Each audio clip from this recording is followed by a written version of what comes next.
성경 말씀 봅시다. 열왕기하 3장 1절부터 12절까지 교독하겠습니다. 3장 1절 유다왕 여호사밧의 18년에 아합의 아들 여호람이 사마리아에서 이스라엘 왕이 되어 12년을 치리하니라. 저가 여호와 보시기에 악을 행하였으나 그 부모와 같이 하지는 아니하였으니 이는 저가 그 앞에 받는 바알의 주상을 자하였습니다. 그러나 저가 느밧의 아들 여로보암이 이스라엘로 범하게 한 그 죄를 따라 행하고 떠나지 아니하였더라. 모압 왕 에서는 양을 치는 자라 새끼 양 10만의 털과 수양 10만의 털을 이스라엘 왕에게 바치더니 아합이 죽은 후에 모압 왕이 이스라엘 왕을 배반한지라. 그때 요람 왕이 사마리아에 나가서 온 이스라엘을 정보하고 또 가서 유다 왕 여호사밧에게 보내어 이르되 모압 왕이 나를 배반하였으니 당신은 나와 함께 가서 모압을 치시겠느냐? 저가 가로되 내가 올라가리이다. 나는 당신과 일반이요 내 백성은 당신의 백성과 일반이요 내 말들도 당신의 말들과 일반이니이다. 요람이 가로되 우리가 어느 길로 올라가리까? 저가 대답하되 에돔 강야 길로이다. 이스라엘 왕이 유다 왕과 에돔 왕으로 더불어 행하더니 길을 둘러 행한 지 7일에 군사와 따라가는 생축을 먹일 물이 없는지라. 이스라엘 왕이 가로되 슬프다. 여호와께서 이 세 왕을 불러모아 모압의 손에 붙이려 하시는도다. 여호사밧이 가로되 우리가 여호와께 물을 만한 여호와의 선지자가 여기 없느냐? 이스라엘 왕의 신복 중에 한 사람이 대답하여 가로되 전에 엘리야의 손에 물을 붓던 사밧의 아들 엘리사가 여기 있나이다. 여호사밧이 가로되 여호와의 말씀이 저희에게 있도다. 이에 이스라엘 왕이 여호사밧과 에돔 왕으로 더불어 그에게 내려가니라. 아멘. 아합의 그 가문에 아들이 아하시아가 있었고 그 밑에 아들이 여호람인데 아합이 북쪽 이스라엘 가운데서 대표적인 완악한 자로 제가 여러 번 강조를 했잖아요. 그래서 그 아합이 죽고 난 이후에 그 아들 아하시아가 왕이 되는데 금방 죽고 또 다른 아들 여호람이 이제 왕이 되는 이야기가 3장에부터 이제 시작이 됩니다. 그러니까 아합은 이미 엘리야를 통해서 그 가문이 저주를 받을 것이다. 나봇을 포도원을 빼앗았을 거. 그 피를 흘리고 했을 때에 네가 피가 이 나봇이 흘린 피 이곳에 똑같이 뿌려질 것이다라고 이미 예언을 했기 때문에 그 가문은 이제 망하는 것은 이미 기정사실화되어 있었고요. 어쨌든 아합이 죽고 난 이후에 아하시아가 왕이 됐는데 금방 또 완악해서 죽는데 그 아들은 한 1년 정도밖에 치리를 못한 것으로 성경에는 2년 돼 있는데 취임하든 해하고 그 다음 해가 바뀌었을 뿐이지 실제적으로 통치 기간은 아주 이게 짧게 성경에 기록되어 있습니다. 한 가지 사건, 아합의 아들 아하시아는 한 가지 사건만 기록되어 있는데 어떻게 기록이 되어 있는 거 하면 그가 난간에서 떨어져서 발을 다쳤는데 아마 쉽게 낫지 않았던가 보죠. 그러니까 신하를 시켜서 바알세부에게 가서 내 이 몸이 낫겠는지 안 낫겠는지 좀 알아보라 라고 신하를 보냈는데 그 사실을 하나님께서 엘리야 선지자에게 알려주어서 길을 가는 신하에게 엘리야가 만나서 이스라엘에 하나님이 없어서 이방 신에게 찾아가서 무엇을 묻느냐, 네가 왕에게 가서 전해라. 너는 침상에서 내려오지 못하고 죽을 것이다. 그렇게 이제 이야기하는 그 사건 하나가 기록이 되어 있을 뿐이고 그 말고는 그 아합의 아들에 대한 기록은 없고요. 그러니까 죽었다라는 이야기가 있고 그 다음에 이제 동생이겠죠. 아합에게는 또 아들입니다. 여호람이 또 이어서 왕이 됐다라는 이야기를 오늘 3장에서 하고 있습니다. 이 왕은 12년 동안 통치를 했는데 2절에 보면 그가 여호와의 보시기에 악을 행했지만 부모같이 그렇게 악하지는 않았고 그 이유는 이제 바알의 주상들을 제거하고 그렇게 했지만 결국은 여로보암의 죄를 떠나지 않았다. 이렇게 초반부터 이 사람이 어떻게 될 것인가를 이미 확정해서 이야기를 했습니다. 부모 아합이나 그 엄마 이세벨처럼 그렇게 우상숭배하지는 않았지만 그래도 여로보암의 죄를 따라서 범죄를 했다. 그러면서 뒤에 이제 이야기가 쭉 나가는데 그 여로보암의 죄를 어떻게 본받았는가 이제 펼쳐지겠죠. 오늘은 요 3장 12절까지 읽었는데 12절까지 내용을 보면 아합 왕, 자기 아버지 왕 때는 잘 순종하고 조공을 드렸던 모압이 그 아버지가 죽고 난 후에는 배반을 해가지고 원래는 어린 양의 양털 10만을 해마다 드렸고 또 수양의 양털을 깎아서 10만 마리의 양털을 늘 이렇게 조공으로 드렸는데 그걸 이제 딱 끊어버리고 모른 척하고 이제 입을 싹 닦으니까 이 요람이 괘씸하다. 감히 우리나라를 배반해?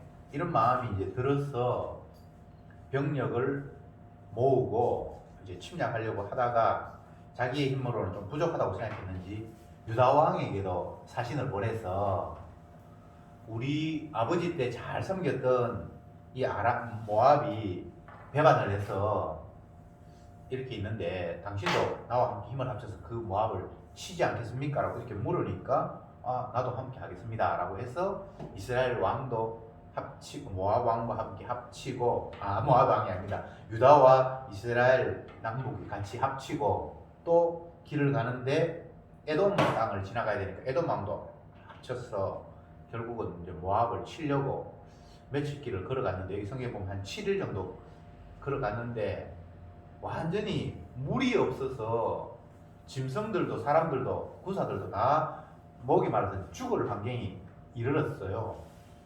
그러니까 남쪽 유다 왕이 하는 이야기가 일단 이 상태에서 머물러서 하나님의 선지자에게 계속 이 일을 추진해야 될지 말아야 할지 한번 여쭤보는 게 좋겠다라고 이야기를 하니까 그 신하 한 사람이 이곳에 엘리야의 그 제자가 됐던 엘리사가 이 근처에 있습니다. 그러면 그 선지자에게 한번 찾아가자 하면서 남쪽 유다 왕, 북쪽 이스라엘 왕, 그리고 에돔 왕 세 왕이 엘리사를 찾아갔다라는 이야기까지 우리가 본문을 읽었습니다. 1절, 2절에서 이미 이 왕은 여호와 보시기에 악을 행했고 여로보암의 길을 떠나지 않았더라는 이야기를 먼저 전제해놓고 그의 행위를 이제 기록하고 있잖아요. 그러니까 사실은 여로보암의 길을 따르는 모습을 그냥 앞으로 쭉 열거할 거다라고 그렇게 예상을 하면 틀림이 없습니다. 이스라엘에게 있어서 참 문제가 무엇인가 하면 자꾸 자기 자신들을 하나님께서 우리 민족을 선택했기 때문에 우리 민족은 잘 될 것이다 이런 식의 그냥 생각을 가지고 있는 거예요. 근데 정작 하나님이 이스라엘 택하신 이유는 그 민족 지켜주고 잘 되게 하기 위해서 하나님께서 부른 건 아니거든요. 신약 시대에 12제자를 부른 이유를 많은 사람들은 훈련을 잘 시켜서 앞으로 전 세계에 복음을 전할 일꾼으로 하나님께서 양성하기 위해서 12를 불렀다 이런 식으로 사람들이 생각을 해요. 그러면서 12제자들의 행적을 보면서 제자 훈련을 시켜야 된다. 근데 전혀 그런 의도가 아니거든요. 제가 설교 시간에 여러 번 반복해서 말씀을 드렸습니다만 이스라엘을 하나님께 선택하신 이유도 또 신약에서 12제자를 부른 이유도 그들을 잘 되게 하기 위한 것이 아니라 인간의 대표를 불러서 그들이 얼마나 완악한가를 보여주는 것이 하나님께서 뽑으신 이유예요. 구약에서는 수많은 나라 가운데 한 나라 이스라엘을 선택을 했고요. 신약에서는 수많은 사람들 가운데 12제자를 불렀잖아요. 같은 의미인데 그들을 부른 이유는 그들을 뭐 복주게 하기 위하거나 그들의 뭐 훈련시키거나 그런 것이 아니라 인간의 대표로 뽑혔는데 얼마나 완악한가를 보여주는 그림이에요. 무슨 말인지 아시겠죠? 그러니까 이 지금 북쪽 이스라엘과 남쪽 유다가 나눠져서 서로 안 좋다가 또 여기를 보면 서로 다른 나라 침략하는데 힘을 합쳤다가 뭐 이렇게 하는데 이들의 생각 가운데에서 가장 큰 문제점은 하나님이 우리나라는 사랑하시고 이방 나라를 미워하시는 거니까 이방 나라를 공격하면 우리가 반드시 이길 것이다라는 그런 의식 구조를 가지고 있다 이 말이죠. 그래서 당당하게 하나님 앞에 묻지도 않고 이방 나라가 우리를 배신해? 너가 혼내줘야지 하면서 병력을 모아서 심지어는 뭡니까 그 길 가던 그 에돔 땅 그 왕도 너 합쳐 라고 이렇게 해서 세 왕이 병력을 집중을 해서 모압을 공격하려고 한 7일 길을 갔는데 물이 전혀 없어서 병사들이 마실 물도 없어서 지금 기갈에 빠져 있고 뭐 병거나 말을 끌고 갔을 테니까 또 나귀나 이런 것들도 물을 먹어야지 계속 전투에 나아갈 수 있는데 물이 없는 환경에 처해버렸단 말이죠. 이 상황은 무엇을 신호해주고 있습니까? 이스라엘이 반드시 이방인을 이겨야 된다라는 그 사고방식 자체에 대해서 하나님이 제동을 거는 거잖아요. 그죠? 다시 말씀드립니다. 하나님이 이스라엘을 부르신 이유는 이스라엘을 복주고 이스라엘을 잘되게 하고 이방 나라를 무시하기 위해서 하나님 이스라엘을 부른 건 아닙니다. 왜 불렀냐고요? 인간의 대표 중에 한 사람을 뽑듯이 여러 나라 중에 한 나라를 그냥 주님이 뽑았어요.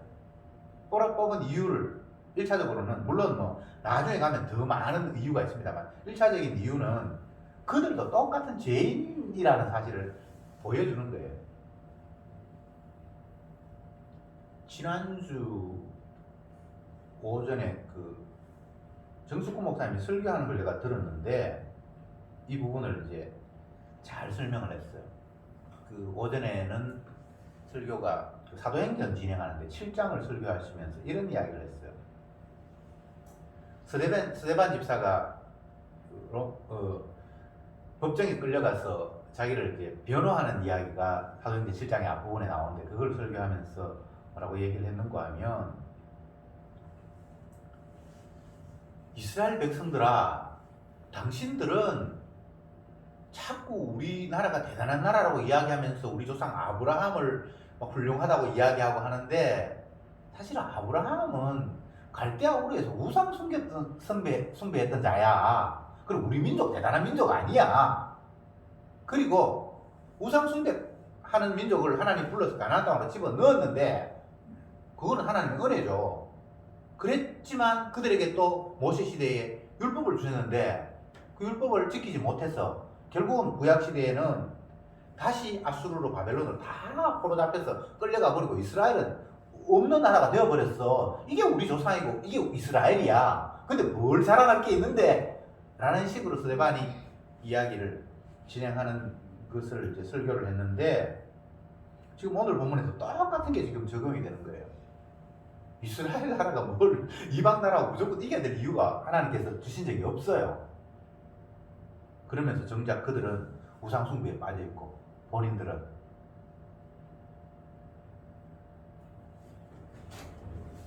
지금 이스라엘의 완악함을 보여주는데 대표적으로 이제 아합 가문을 이야기하면서 아하시야, 그 다음에 여호람,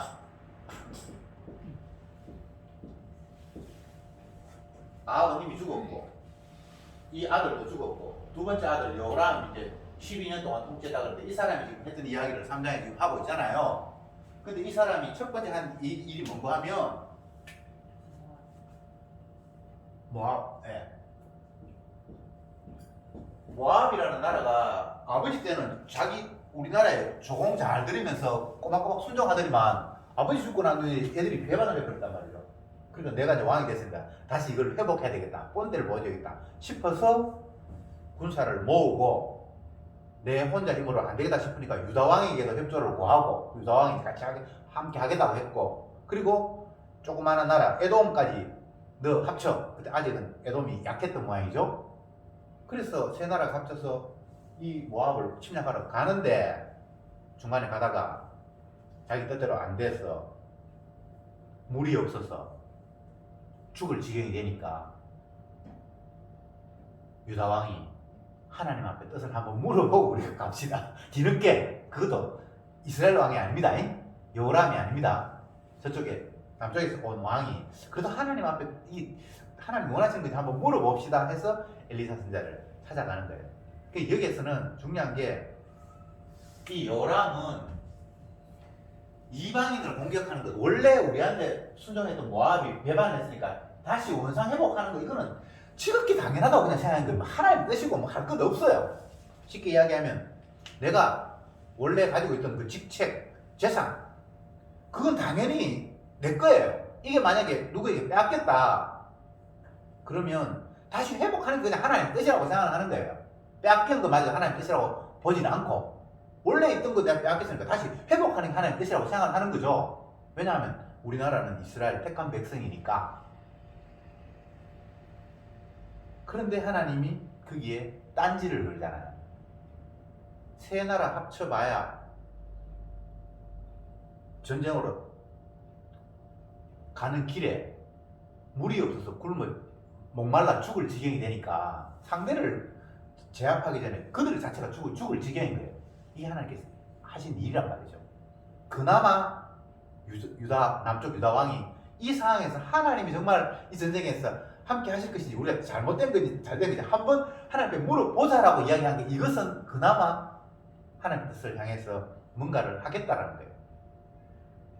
그래서 엘리사 선자에게 찾아가는데 우리가 이제 여기서 잘 생각해 봐야 될 것이 여호람이 군사를 모으고 남쪽에게도 협조를 구하고 남쪽 왕에게도 협조를 구하고 자기 속국에 있는 그 길을 지나가려고 하는 에돔 왕에게 야 너희들도 내한테 힘을 합쳐 내가 모압을 칠 거야. 이 사람은 이 여호람의 생각에는 단 한 번도 우리를 배반했던 모압을 다시 점령을 하는 것이 하나님 뜻이 아니다라는 이런 생각을 해본 적이 없는 거예요. 너무나 당연하다고 생각한 거예요. 근데 그게 당연한 게 아니라고 주님이 지금 이야기를 하고 있잖아요. 다시 이스라엘을 이야기해 봅시다. 이스라엘은 원래 없는 나라였죠, 그죠? 주상이 없는 나라예요. 애굽은 있었는데 이스라엘은 없었고. 근데 하나님이 어떤 시점에 창세기에 보면 갈대아 우르에 살고 있는 아브라함에게 찾아가셔서 아브라함아 내가 지시할 땅으로 가라 라고 이야기해서 그는 갈대아 우르의 모든 걸 떠나서 이제 가나안을 향해서 향하잖아요. 그게 이스라엘의 시작점이잖아, 그죠? 근데 이스라엘 백성들은 무조건 자기 나라는 대단한 나라라고 생각을 하고 자기 조상 아브라함을 훌륭한 인물로 생각을 하고 하나님 성경을 보면 정작 뭐 아브라함이 훌륭한 인물도 아니에요. 그냥 갈대아 우르에서 우상 숭배했던 사람이고 다만 하나님의 은혜로 그곳에서 벗어났죠. 벗어나고 난 이후에 가나안 땅에 가서도 아브라함이 범죄하는 모습을 계속해서 보여요. 하나님 약속을 못 믿고 네 자손을 번성하리라고 했는데 엉뚱하게 이방 여인 뭡니까 그 종 하가를 통해서 자녀를 가지려고 했고 또 엘리에셀 몸종을 양자로 삼으려고 했고 하나님 뜻과는 전혀 상관이 없는 행동을 계속해서 해요. 그게 아브라함이에요. 그런데 그런 자를 계속해서 주님께서 갈고 따듬고 해서 결국은 하나님의 언약을 믿을 수밖에 없도록 고백할 수밖에 없도록 만들어가는 거잖아요. 그죠? 이 상황에서는 아브라함이 훌륭하다든가 이스라엘이 훌륭한 출발이었다든가 그런 게 아니라 똑같은 죄인인데 하나님이 그들에게 계속 은혜를 주시고 아브라함을 아브라함 되게 하시고 이스라엘을 이스라엘 되게 하신 하나님의 은혜를 생각을 해야 되는데 그들은 하나님의 은혜를 생각하기보다는 우리는 하나님 택한 백성이니까 특별해. 나는 스페셜이야. 나는 다른 민족하고 달라라고 그냥 우월의식만 가지고 있는 거예요. 오늘날 성도들도 이 범주에서 벗어나지 않습니다. 자기는 복음을 깨달았고 이 세상의 진리를 하나님이 주인이고 예수님께서 모든 것을 하셨다는 것, 십자가의 도를 안다라고 이제 깨닫고 난 이후에는 본인 스스로가 굉장히 자기를 특별화시켜요. 나는 다른 사람하고 다르다. 그러니까 또 하나님은 나는 다른 취급을 받아야 된다라고 자기 자신을 대단한 자리에 특별한 자리로 자기를 둔다 이 말이죠. 성도가 특별합니까? 만약 특별하다라면 주님이 특별하게 그들을 다루고 계신다는 차원에서 특별한 건 맞아요. 그러나 인간의 차원에서 내가 다른 사람하고 뭔가 특별한 대우를 받아야 된다는 이런 말씀 자체는 이건 주님 앞에 벌받을, 책망받을 일입니다. 왜 우리가 특별 대우 받아야 되는데요? 주님 마실 물이 없습니다. 뭐 없으면 왜? 어쩌라고? 주님께서 우리를 먹이시면 먹고 안 먹이시면 못 먹는 게 지극히 당연한데 자기들은 당연히 먹어야 된다고 생각하는 거예요.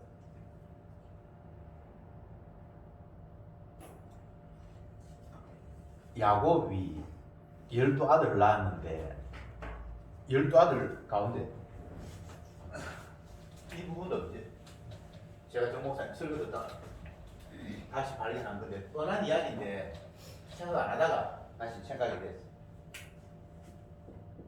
야곱이 12명의 아들 있잖아요. 뭐 르우벤, 시몬, 레위, 유다, 그 다음에 단, 납달리, 갓, 아셀, 그 다음에 르우벤, 시몬, 레위, 유다, 단, 납달리, 갓, 이사갈, 스불론, 요셉, 베냐민 이렇게 12아들이 있는데 요셉이라는 특별한 한 아들에게 꿈을 주시잖아요. 그죠? 이 사람이 꿈을 꾸고 자기 꿈을 이야기함으로 말하면 다른 형제들에게, 이때는 그때 아직 안 태어났습니다만 이 형제들이 요셉을 팔아넘기잖아요. 맞죠? 그런데 이스라엘 백성들 후손들은 뭐를 생각하는가 하면 자기들이 요셉을 팔아넘긴 지파에게 해당된다고 생각하지 않고 요셉 자기 조상 그냥 요셉으로만 생각하는 거예요. 무슨 말인지 아시겠죠? 신약으로 이야기하면 예수님 12자를 뽑았는데 사실은 다 배반 안 했는데 가룟 유다가 끝까지 배반하는 자에 해당이 되잖아요. 그럼 그 후손들은 가룟 유다의 후손이라고 생각하지는 않고 베드로나 다른 사람의 후손이라고 그냥 생각하는 거예요. 근데 이스라엘 백성들 지금 신약 시대에 사람들이 아니면 지금 열왕기 이 시대의 사람들이 이 사람들이 요셉의 후손입니까? 아니면 다른 형제의 후손일 수 있습니까? 다른 형제의 후손일 확률이 굉장히 높잖아요. 근데 자기들은 안 좋은 행동을 한 사람들의 후손이라고 생각하지 않고 바르게 행동한 사람의 후손의 편에 자기를 자꾸 넣고 싶어 하는 거예요. 그래서 맨날 조상 자랑을 하고 우리는 아브라함의 후손이다. 우리 조상 요셉이 이런 일을 했다. 모세가 이런 일을 했다. 근데 자기 조상들이 엉뚱한 짓을 하는 일들은 생각을 안 하는 거예요. 자기 조상 대단하다는 거예요. 마태복음에서 족보에서 예수님이 말씀하시는 예수님을 이야기하기 위해서 아브라함과 다윗이 자손 예수 그리스도의 세계라 이렇게 이야기하면 아브라함, 다윗이 굉장히 대단한 사람인 것처럼 그래서 예수님이 그렇게 태어난 것처럼 생각하는데 죄인이 아브라함과 다윗이 죄인의 후손으로 예수님이 태어났어요. 물론 혈통적으로가 딱 끊겨버리죠. 그죠? 마리아에게서 태어났고 여자의 후손이라고 이야기하는 혈통을 자체 끊어버리기는 끊어버리는데 인간들은 자꾸 자기의 조상을 자랑하고 자기의 뿌리가 대단한 것처럼 그렇게 착각을 하고 있는 거예요. 주님은 오히려 죄인 속에 너희가 부름받았다는 걸 이야기하고 있어요. 요즘 설교 시간에 베드로전서 하고 있는데 거기도 이야기했잖아요. 너희가 전에는 하나님 백성이 아니었더니 하나님 백성으로 삼았고 예전에는 긍휼이 없었는데 지금 긍휼을 입었다라고 이야기하면서 과거의 너희들의 모습은 그냥 저주받은 존재야 라는 것을 전제를 하고 주님의 은혜를 이야기를 하고 있는데 얘들은 과거의 자기의 모습이 어땠다는 걸 잊어버리고 이제 하나님께서 우리를 사랑하셨으니까 당연히 난 사랑받으면서 잘 돼야지요 라는 이런 개념을 가지고 있다 이 말이죠. 그래서 주님이 거기에 오늘 이 본문을 보면 브레이크를 거는 거예요. 너희들이 이방인을 이겨야 된다고? 당연히 이겨야 된다고? 그런 법이 어디 있는데? 그래서 마실 물이 없게끔 만들어서 그 전투 자체가 불가능하도록 하나님께서 상황을 꼬이게 만드는, 쉽게 이야기하면 그들의 하는 행동에 브레이크를 거는 거죠. 자기는 지극히 당연하다고 생각했는데 이게 하나님의 뜻이라고 생각했는데 그게 하나님의 뜻이 아니다라는 사실을 알려주시기 위해서 그들의 전투, 출전, 싸움에 하나님께서 제동을 거신다.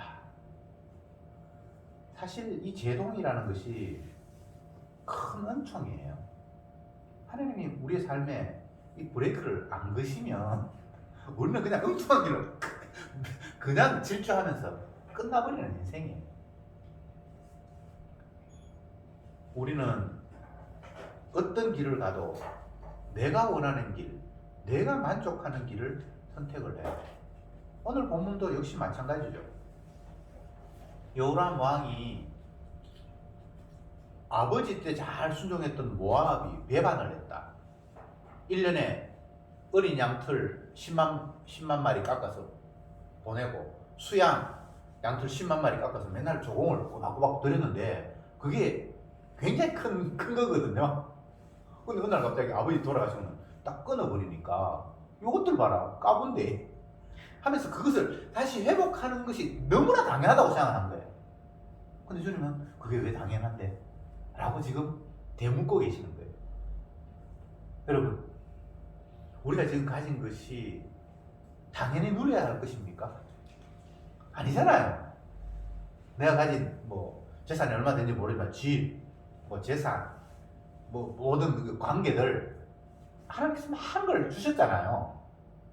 근데 그것을 빼앗기고 잃어버리면 분노하고 다시 그걸 회복하는 게 지극히 당연하다고 생각하고 현재 내 가진 것보다 더 많아지면 그건 정상이지만 만약에 줄어들면 그게 굉장히 문제가 생긴다라고 하는 이 사고방식이 도대체 어디에 근거한 생각이냐고요.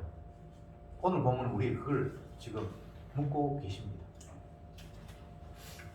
모든 것이 주님을 위해서 주신 거거든요.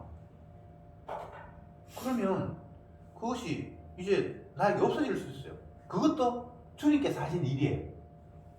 쉽게 이야기하면 주신 자도 여호와시고 주신 것을 취하지 가신 자도 여호와시고. 여호람 왕의 입장에서 보면 아버지 때 모압이 이스라엘 백성들이 꼬박꼬박 조공을 바치는 것도 하나님께서 하신 일이고 이제 아버지가 죽고 난 후에 그들이 조공을 안 바치고 배반한 것도 하나님께서 하신 일이고. 그런데 여호람은 그렇게 지금 생각하지 않는 거예요. 원래 내가 가지고 있었던 거 그거 계속 유지를 해야지. 거기에서 뭔가 손해가 나면 그건 내가 도저히 용납하지 못하겠다는 거예요. 여러분, 원래 내 것은 아무것도 없습니다. 지금 가진 것도 주님의 것이에요. 그리고 그것도 나를 위해서 주신 것이 아니라 주님이 자기 일을 하라고 내게 직분도 주셨고 재능도 주셨고 물질도 주셨고 건강도 주셨고 모든 게 다 주님의 증인 노릇하라고 주신 건데 우리는 그걸 가지고 나의 평안과 만족을 위해서 열심히 쓰다가 그게 조금 깎이고 빼앗기니까 화가 발칵 나는 거예요. 우습지 않습니까? 이게 바로 우상 숭배자의 모습이에요. 우상을 섬긴다 그러니까 모압을 섬기고 뭡니까? 바알을 섬기고 뚱뚱한 신상을 섬기고 이런 것만 우상 섬긴다라고 착각을 하고 있는데 성경에는 그렇게 되어 있지 않아요. 자기를 위하는 것 그게 다 우상이에요. 자기를 위하여. 출애굽기 나오잖아요. 자기를 위하여. 자기를 위하여 새기 신상을 만들지 말며 자기를 위하여 뭐 짐승이나 그런 것들을 만들어서 섬기지 말며. 중요한 거는 짐승을 만들어서 섬겼다거나 상을 만들어서 섬겼다는 게 핵심이 아니라 그 앞부분에 자기를 위하여가 우상의 근거인 거예요. 그러니까 요람 왕이 우리 재산 많았는데 10만 마리, 20만 마리 양털, 어린 양 양털 10만, 수양 양털 10만을 꼬박꼬박 받았는데 이게 갑자기 끊어져 버리니까 굉장히 큰 손실이잖아요. 그거 회복하겠다라는 이게 하나님의 영광을 위한 겁니까? 아니죠. 자기를 위하여잖아요. 이 행동이 지금 우상숭배. 하나님 말씀에서 보면 이스라엘 백성들이 왜 망했습니까? 우상숭배로 망했죠. 신약시대에 이스라엘 백성들 우상숭배 안 하는 것 같은데 주님은 그들을 다 네 아비 마귀다라고 이야기합니다. 우상숭배자라고 그냥 한마디로 그냥 딱 정의해버리거든요.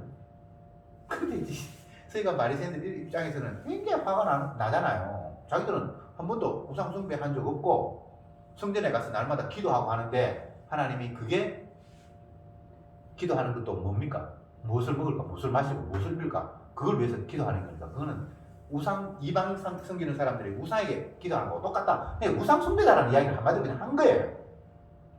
그러니까 화가 나죠. 근데 따지고 보면 다 모든 인간들이 다 자기를 위하여 살아요. 저와 여러분들도 예외가 아니에요. 이걸 지금 성경이 이야기하고 있는 거예요. 그럼 우상 숭배 하지 말아야 되겠네. 아니, 죽었다 깨어나도 우상 숭배밖에 할 수가, 우리는 나를 위해서 행동할 수밖에 없어요. 그래서 예수님이 대속의 피를 흘릴 수밖에 없다라고 성경은 이야기하고 있는 거예요. 복음을 참 마귀가 가리려고 한가림을 쓰고, 우리는 성도라고 하면서도 그 마귀의 유혹에 싹싹싹싹 자꾸 넘어가서 복음을 오해하는 수가 굉장히 많아요. 복음은 우리가 우상숭배 안 하는 사람으로 바뀌는 것이 아니라, 우리는 평생 우상숭배 할 수밖에 없는데, 이런 우리를 위해서 예수님이 대속의 피를 흘리셨다라는 게 복음이에요. 그 전체가. 나는 날마다 나를 위해서 살 수밖에 없는데, 이런 나를 주님께서 당신의 피를 자랑하고 당신이 택했다라는 이유로 대속의 피를 흘렸다라는, 이 합쳐서 이게 복음이에요.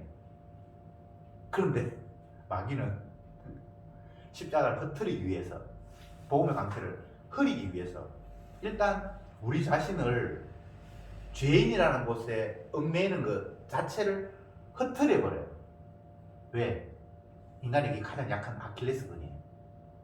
나는 스스로 신앙과를 따먹기 때문에 대단한 존재가 되어 있잖아요. 그런데 십자가 피가 우리를 찾아오고 성령이 우리를 찾아오면 우리는 대단한 존재가 아니라 죄밖에 지을 수 없는 태생적인 죄인이라는 사실이 깨달아지면서 날마다 죄가 덜추어지잖아요. 그래서 주님의 피가 필요하잖아요.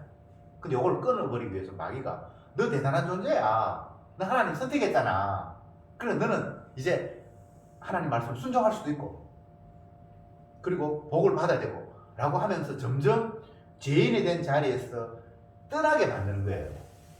죄인이 자리에서 떠나게 만들면 어떤 결과가 오죠? 십자가의 필요성이 날아가 버리는 거예요. 이게 마귀의 전략이에요.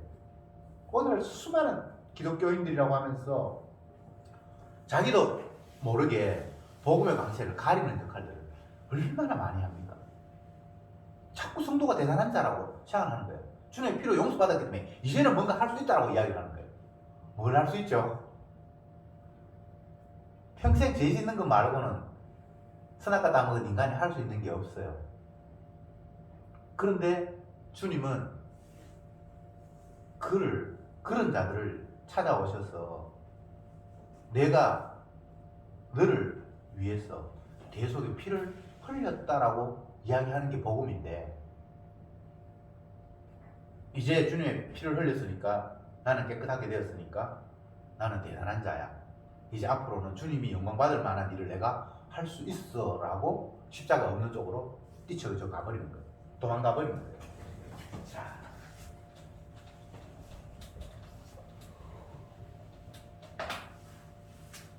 다시 이스라엘이라는 존재에 대해서 생각해 봅시다. 이스라엘은 아브라함 한 사람을 통해서 출발하잖아요. 아브라함의 출발점이 갈대아 우르.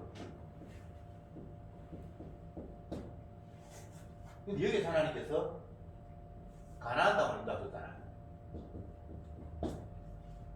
그런데 인간이 갈대아 우르는 이제 우상 섬기는 곳이라고 성경에 이야기했어요. 갈대아 아버지가 데라가 우상을 만드는 사람이라고 성경에 나와 있어요. 그러니까 아브라함이 그거 배우고 그냥 그렇게 살았겠죠. 그건 의미하는 바가, 이 이스라엘의 출발점, 아브라함의 출발점은 그냥 우상 가운데 출발했는데 하나님께서 우상이 없는 가나안 땅을 뽑았잖아요. 근데 이 가나안 땅에 하나님께서 법을 주시고, 율법이죠. 율법을 주시고 말씀을 하시는데 결국은 이들이 율법을 어겨서 다시 아수르 바벨론으로 이 갈대아 땅에 있는 이쪽으로 다시 가버리는 게 구약의 이야기잖아요.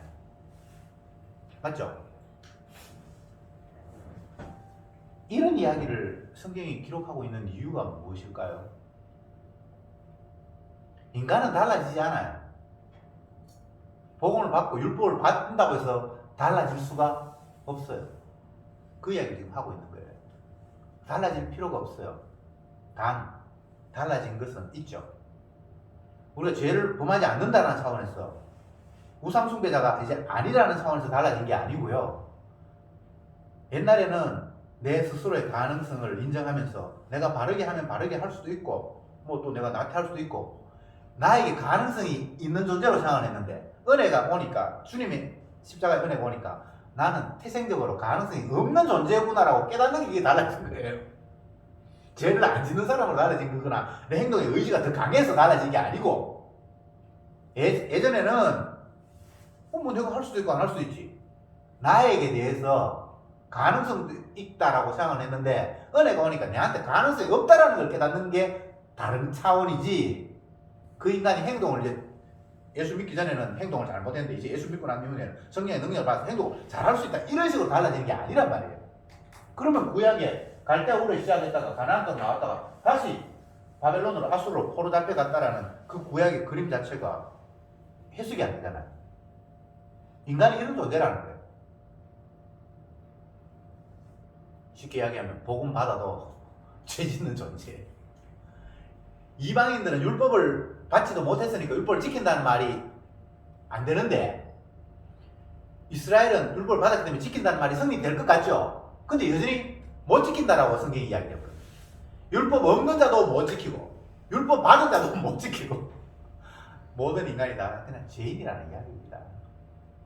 12제자를 뽑았는데 그들에게 3년 동안 주님께서 따라다니면서 교육이라고 말하면 그보다 더 좋은 교육이 없었겠죠. 선생님이 하나님이고 그 하나님 밑에서 가해 교육 받았잖아요. 3년 동안.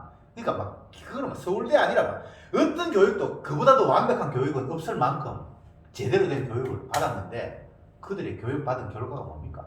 안 받은 사람하고 똑같은 거예요. 그 이야기를 그냥 성경에 하고 있는 거예요.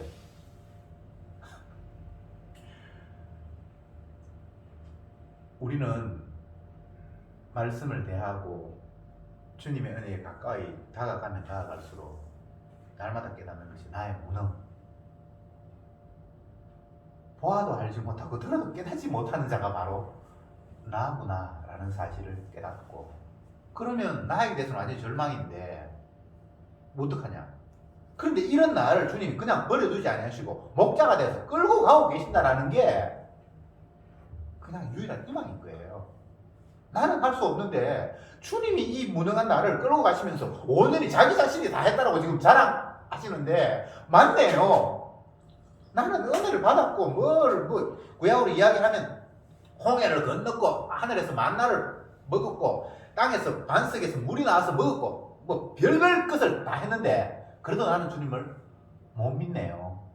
아브라함에게 언약을 주셨고 약속을 주셨는데 바다의 모래처럼 하늘의 별처럼 자손이 많게 할 거라고 했는데 못 믿는 거예요.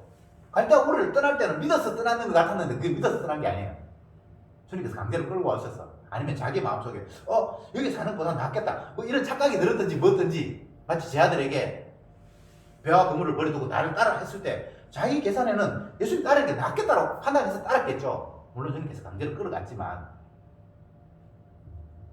결론적으로 인간은 하나님 말씀 못 믿는 걸로 아무리 능력을 받았고 지혜를 받았고 뭘 해도 하나님의 말씀을 안 믿는 걸로 끝이 나고 그런 그들을 주님께서 당신의 사랑의 피의 능력이 어떤 것인가를 보여주기 위해서 그를 끌고 가시는 그래서 결국은 그를 온전하게 만들어서 자기 백성으로 삼으시는 주님의 능력 이게 성경이 이야기하고 있는 복음입니다.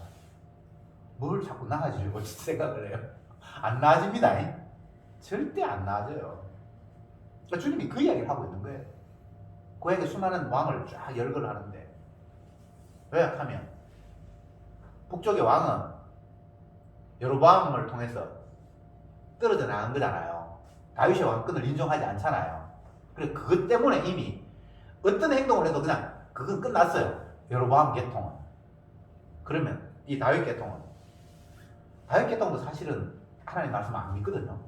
엉뚱한 짓 하거든요. 근데 주님께서 다윗과 약속한 것을 생각하사 이렇게 그냥 이야기를 하는 거예요. 정리를 합시다. 모든 인간은 다 죄인이에요. 근데 하나님이 다루시는 방법이 한 사람은 죄인이라는 이유로 그냥 멸망. 근데 한 사람은 죄인인데 죄인이라는 이유로 멸망시키는 그 부류와 다른 식으로 그를 평가하는 자가 있어요. 그 다른 부류는 율법 외에 한 의라는 기준을 적용시키는 거예요.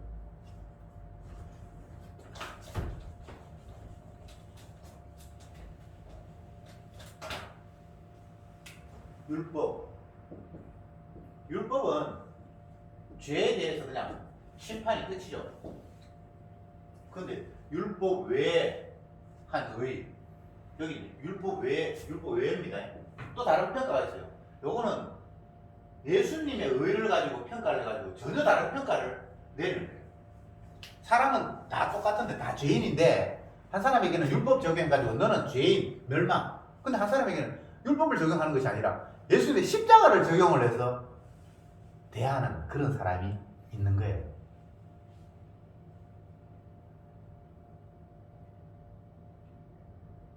죄와 허물로 마땅히 죽어야 할 죄인에게 주님께서 율법 외에 한 의를 적용하시는 자가 있다. 이것이 하나님의 택한 백성이고 이것은 주님의 피의 능력을 자랑하기 위해서 주님께서 그를 불렀다라는 것이 주님의 말씀입니다. 기도합시다.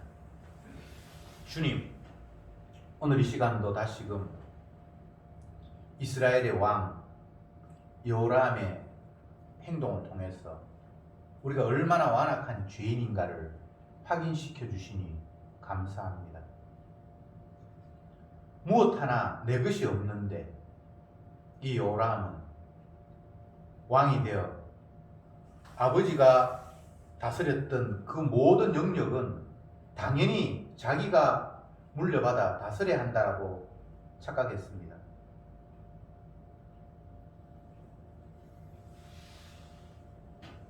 이스라엘을 배반하게 한 것도 여호와고 이스라엘에게 머리 숙이게 한 것도 여호와인데 인간들은 자기의 좋은 쪽만 받아들이고 하나님께서 하신 일들에 대해서 불만을 품었습니다. 이것이 바로 교만한 우리의 모습임을 알려주시니 참으로 감사합니다. 저들은 영원히 우상 숭배자고 나를 위해서 사는 것밖에 없는데 주님이 당신의 피의 능력을 자랑하기 위해서 우리에게 피를 뿌려주시고 피 뿌림을 통해서 당신의 사랑을 전하게 하시니 감사합니다. 더 이상 마귀의 유혹으로 피 아닌 피로 씻음받은 나를 돋보이는 그런 교만에 빠지지 않게 하시고 영원히 죄인으로 오로지 주님의 피만이 나를 살렸다라는 것을 날마다 전하는 저들이 되게 하옵소서. 예수님의 이름으로 기도드립니다. 아멘. 아멘.